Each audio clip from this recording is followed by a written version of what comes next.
আসসালামু আলাইকুম। কি অবস্থা সবার? আশা করি সকলে ভালো আছেন। সো খুলনা বিশ্ববিদ্যালয়ে তাদের যে সি ইউনিট রিটেন নিয়ে আপনাদের একটা মাথা ব্যথা সবসময় থাকে বা একটা প্যারাই থাকেন যে এই সি ইউনিটের রিটেনটা কীভাবে কী করবো।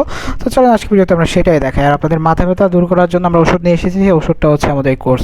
তো চাইলে এই কোর্সে ভর্তি হতে পারেন। কেউ সি ইউনিট রিটেন কোর্স, এখানে আমরা 90 দিনে 30টা ক্লাস হবে, সব ইন্টারেক্টিভ ক্লাস, মিটে ক্লাস দেওয়া হবে, আপনাদের সাথে কথাবার্তা বলে ক্লাস হবে এবং পাশাপাশি আপনাদের সাথে আপনাদের ভরপুর প্র্যাকটিস করানো হবে। সো এই সম্পর্কে ভিডিও শেষে আছে। আরেকটা বিষয় হচ্ছে আমাদের এই দুইটা গ্রুপ আছে, এই দুইটাতে যুক্ত থাকতে পারেন। সো চলেন আমরা মেইনলি ভিডিওটা শুরু করি। আজকে যে টপিকটা সেটা হচ্ছে কি 3 paragraph composition, that's means the concept of apartheid and consequences in human story. So এই অ্যাপারিয়েট বা যে অ্যাপারিয়েট যেটা কি বলেন, so racial segregations and institutional discrimination, historical impact and human resistance. So প্রত্যেকটাই দেখবো। So write a 3 paragraph composition on the concept of apartheid and its consequences in human history.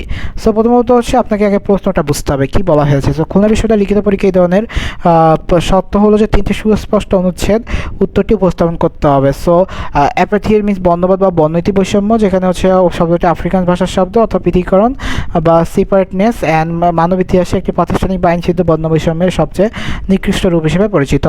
So model কম্পোজিশনটা যদি দেখি যে এটা কীভাবে, ফার্স্ট প্যারাগ্রাফটা আছে is concept and introduction and at the concept of apartheid, historical and consequences and impact on society, and legacy, resistance and conclusion। অর্থাৎ আমরা 3টা ভাগে ভাগ করছি, যে রেসিস্টেন্স পাশাপাশি লেগেসি রয়েছে, ওভারঅল এটা কীভাবে কী হয়েছে। তো আপনাদের যদি এটা বাংলা অনুবাদ গঠন দেখাচ্ছে, প্রথম অনুর সাথে ইন্ট্রোডাকশন এবং কনসেপ্ট দেওয়া আছে। এখানে দেখবেন যে আমাদের এইটা আপনারা যখন পড়বেন এখানে আমাদের কিন্তু সম্পূর্ণ ব্যাখ্যা টেখা দেওয়া আছে।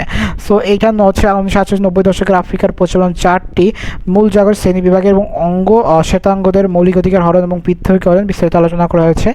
দ্বিতীয় অনুচ্ছেদে বলা হয়েছে যে বর্ণবাদের ভয়াবহ ফলসমূহ তুলে ধরা হয়েছে, অর্থনৈতিক বৈষম্য, বান্টু এডুকেশন এবং মাধ্যমে শিক্ষাকরণ বঞ্চিত, পাস ল দ্বারা সামাজিক বিভাজন, সাপ বিল, সোভিয়েটার গণহত্যা সহ বিভিন্ন বিষয়।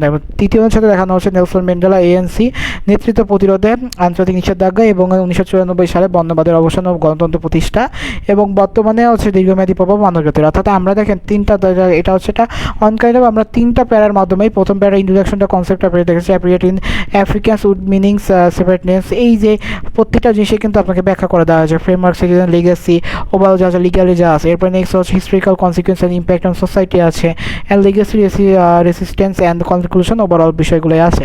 সো পরীক্ষার সব নম্বর একটা প্যারাগ্রাফ 3টির বেশি কম হওয়া যাবে না। প্রথমটা সংজ্ঞা বা পটভূমি, দ্বিতীয়টা ইতিহাস কৌশল এবং শেষ আন্দোলন, পতন এবং উপসংহার। সো কিছু ভোকাবুলারি দেওয়া আছে, এগুলো কিন্তু খুব গুরুত্বপূর্ণ।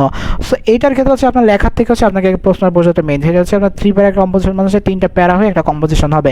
সো অনেকের মাথায় এটা আসেনি, ভাবছে 3টা প্যারাগ্রাফ লিখতে বলছে বা 3টা প্যারা দিয়ে একটা কম্পোজিশন লিখতে বলছে। আসলে সেটা না, আসলে 3টা কনসেপচুয়াল প্যারাগ্রাফ হবে যেটা একটা কম্পোজিশনকে আপনাকে ডিফাইন করবে এবং সেটাই কিন্তু এখানে লিখে রাখছি। সো এইটা সম্পর্কে এই শীটটা আপনার যখন হাতে পাবেন আপনারা কিন্তু সকল কিছু বুঝতে পারবেন। সো এখন এই শীটটা কই পাবেন সেটা যদি আপনাদের মাথায় আসে, তো শীটটা পেতে হলে আপনারা চলে যাবেন হচ্ছে আমাদের এই যে হোয়াটসঅ্যাপ এবং টেলিগ্রাম গ্রুপ আছে, এখানে গিয়ে আমাদের নক করে আমরা শীটগুলো দিয়ে দিব। আর মেইন কথা হচ্ছে এটা আমরা খুব ছোটখাটো একটা ভিডিও করলাম, কজ এটা রিডিং পড়ে দেওয়ার দরকার নেই। সো মেইন কনসেপ্ট যেটা হচ্ছে আপনার কোর্স বিষয় যেটা, তো কোর্সটা হচ্ছে আমরা খুব শীঘ্রই শুরু করতে যাচ্ছি, হয়তো বা এই মাসের শেষে বা আগামী মাসের শুরুতেই শুরু হয়ে যাবে। তো এইখানে আসলে 90 দিনে মাত্র 30টা ক্লাস কেন রাখার কারণ, সো আমরা জানি যে আপনারা গ্রামার পড়াশোনা করতেছেন, গল্প পড়তেছেন, আপনারা সবই পড়তেছেন, আপনারা যেটা করছেন না সেটা হচ্ছে আপনারা প্র্যাকটিস করতেছেন না। এবং আমরা চাচ্ছি আপনাদের এই প্র্যাকটিসটা করানোর জন্য, আমরা ডেইলি আপনাদের এই প্র্যাকটিসটা করাবো, যাতে আপনারা প্রতিদিন এই প্র্যাকটিসের মাধ্যমে আপনাদের সকল যে সমস্যাগুলো আছে এগুলো আস্তে আস্তে সমাধান হয়। আরেকটা বিষয় হচ্ছে যখনই আপনি প্র্যাকটিসগুলো করবেন আপনি বিষয়গুলো বুঝবেন, এই জিনিসটাগুলো কিন্তু একটা পর্যায়ে আপনার লেখার যে অ্যাকুরেন্সি এটাকে বিল্ড আপ করবে। আমরা আপনার মাসল মেমোরি এমনভাবে বিল্ড আপ করবো যাতে আপনারা খুব সহজে এই জিনিসটা খুব ভালো করে বুঝতে পারেন।